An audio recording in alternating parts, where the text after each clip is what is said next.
क्या ताकत थी, क्या आवाज थी कि ऐसे अस्वद व अहमर भागे हुए चले आ रहे हैं। वो कड़का था एक बिजली का, या कि सौते हादी अरब की जमीन जिसने सारी हिला दी।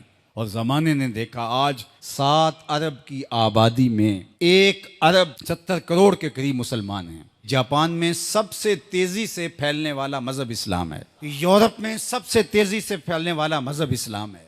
बेअमल सही, जैसे भी सही, लेकिन हुजूर अलैहिस्सलाम का दीन फैलता चला जा रहा है। फरमाया जन्नत में कुल 120 सफ़े होंगी, टोटल सफ़े जन्नत की 120 होंगी। 40 सफ़े आदम अलैहिस्सलाम से लेके हज़रत ईसा अलैहिस्सलाम तक तमाम नबियों की उम्मतों की होंगी। 80 सफ़े सिर्फ मेरी उम्मत की होंगी। ये है हुजूर अलैहिस्सलाम के पैगाम की आफाकियत। जिधर देखो हुजूर के दीवाने दिखाई देते हैं। अल्लाह हमें तौफीक अमल दे। अगर हम सच्चे खरे सीधे 2 टोक मुसलमान बन जाएं तो पूरी कायनात हमारे कदमों तले है, इसलिए कि हम मोहम्मद अरबी के ग़ुलाम हैं।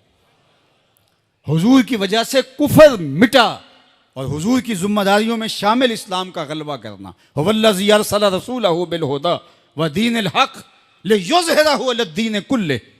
हुजूर अलैहिस्सलाम के दीन को तमाम अदियान पर गालिब करना हुजूर अलैहिस्सलाम का दिया हुआ दीन और पैगाम है। और कुर्ब क़यामत में उतनी देर तक क़यामत नहीं आएगी जब तक पूरी दुनिया पर इस्लाम नहीं फैल जाएगा। पूरी दुनिया पर इस्लाम नहीं फैल जाएगा। शरक से लेकर गरब तक, शमाल से लेकर जनूब तक कायनात की एक छत भी ऐसी नहीं होगी जहां मोहम्मद अरबी के नाम का झंडा नहीं झूल रहा होगा, हुजूर के नाम के फुरेरे लहरा रहे होंगे। ये अल्लाह के महबूब की अजमत है। कुफर मिट जाएगा और हर तरफ इस्लाम का बोलबाला होगा। खलीफतुल मुस्लिमीन हज़रत इमाम महदी की खिलाफत अला मिनहाजुन नबुवा कायम होगी, उसी तरीके पे कायम होगी। हज़रत ईसा अलैहिस्सलाम के अनफास की महक से दज्जाल पिघलता चला जाएगा और हुजूर के दीवाने आगे बढ़ बढ़ के इस्लाम के झंडे गाड़ते चले जाएंगे और पूरी कायनात के अंदर फरेरे हुजूर के होंगे। तो फरमाया अनल माही, मैं माही हूँ। अल्लाह अकबर। अल्लाज़ी यमहुल्लाहु बियल कुफर, अल्लाह मेरी वजह से कुफर को मिटा डालेगा। हर तरफ इस्लाम के फुरेरे ले। व अनल हाशिरुल्लज़ी युहशरुन्नासु अला कदमैया, और मैं हाशिर हूँ और क़यामत के दिन जो है वो लोग मेरे पीछे पीछे आएंगे और मेरे कदमों पे आएंगे।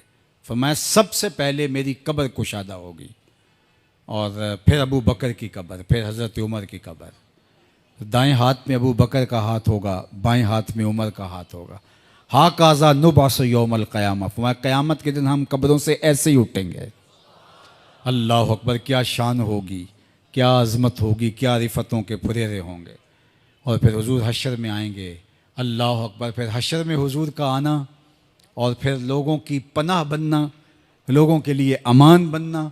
पेश हक मुजदा शफात का सुनाते जाएंगे, आप रोते जाएंगे, हमको हंसाते जाएंगे। वुसअतें दी हैं खुदा ने दामने महबूब को, जुर्म खुलते जाएंगे और वो छुपाते जाएंगे। व अनल आकिबुल्लज़ी लैसा बादहु नबियुन, और मैं आकिब हूँ। आकिब, और आकिब वो होता है जिसके बाद कोई नबी नहीं होता। पस खुदा बर मा शरीयत ख़त्म कर, बर रसूल मा रिसालत ख़त्म कर।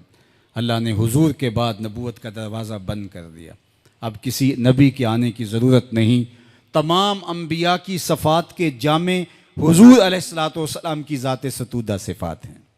हुस्न यूसुफ दमे ईसा यद बैज़ादारी, आँच खूबा हमा दारन तू तनहादारी। जो मुख्तलिफ अम्बिया के अंदर कमालात मौजूद हैं वो सारे एक पैकर में देखने हो तो मोहम्मद अरबी की चौखट पे आ जाओ। यहाँ तुम्हें कमाल भी नज़र आएगा, जमाल भी नज़र आएगा, जूदो नवाल भी नज़र आएगा। यहाँ हुस्न भी नज़र आएगा, हिल्म भी नज़र आएगा, इल्म भी नज़र आएगा, शान व शौकत भी नज़र आएगी, रहमत भी नज़र आएगी। और यहाँ हाथ में तलवार पकड़े नबी जिहाद फरमाता हुआ भी दिखाई देगा। सारी शानें एक पैकर के अंदर, एक वजूद के अंदर जो है वो जमा कर दी गई हैं।